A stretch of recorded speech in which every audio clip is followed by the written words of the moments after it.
Khady Ndoye, une enquête de l'Institut panafricain pour la citoyenneté, les consommateurs et le développement révèle de réelles menaces sur la sécurité sanitaire au Sénégal à cause de la COVID-19. Qu'est-ce qui sous-tend cette affirmation?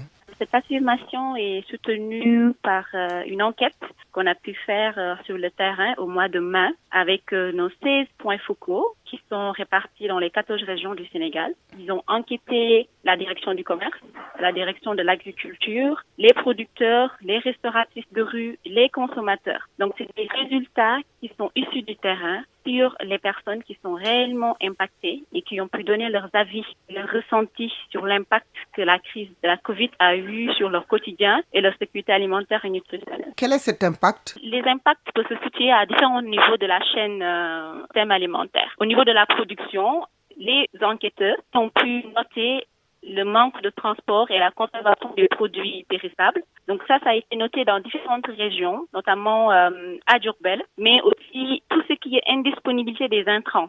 Donc ça, c'est dans les régions de Thiès, Ziguinchor, Kolda, Kédougou. Et ça a été difficile pour les producteurs parce qu'ils ont eu une surproduction qui est restée entre leurs mains. Et avec le manque de centres de stockage, il y a eu quand même certains pourrissements des produits alimentaires. Et ça a eu une perte et des baisses de leur chiffre d'affaires. Quand on prend par exemple les producteurs de poulet de chair, à Fatick aussi, ils ont été impactés parce qu'ils ont eu une mévente de leurs produits à cause des fermetures des restaurants, des auberges, des hôtels, mais aussi tout ce qui est diminution du pouvoir d'achat des consommateurs. On a aussi eu plusieurs impacts au niveau des restauratrices, parce qu'il y en avait certaines qui vendaient des repas dans les marchés hebdomadaires. Donc, avec la fermeture des Luma, elles se sont retrouvées à l'arrêt de leurs activités.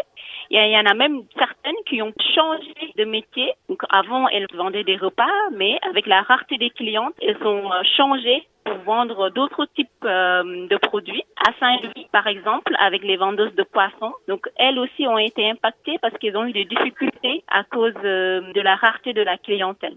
Chez les consommateurs, eux, les difficultés qu'ils ont eues, c'est vraiment la fermeture de certains marchés, fermeture partielle. Donc, elles ont été obligées d'adopter des mesures innovantes pour s'approvisionner. Quelles recommandations faites-vous afin qu'on ne parvienne pas à une situation extrême? Actuellement, on est en train d'aider les communautés les plus vulnérables avec une aide ponctuelle à la distribution de kits alimentaires. Mais ce qu'on veut vraiment, c'est qu'on puisse accompagner les adaptations que les populations ont pu mettre en place pour gérer cette crise et qu'on pousse l'innovation sociale, l'innovation issue des communautés à aller plus de l'avant. Parce qu'on a vu qu'avec cette crise, il y a eu quand même des opportunités. Les jeunes qui sont dans la recherche, les étudiants ont pu travailler pour faire sortir des produits qu'on utilise au quotidien pour la prévention de cette crise. Donc, il faudrait les accompagner financièrement, leur donner des moyens, des formations. Qu'est-ce qu'il faudrait exactement? Ça peut être des accompagnements d'ordre technique, ça peut être des formations, ça peut être des subventions. C'est différents types d'accompagnement qui diffèrent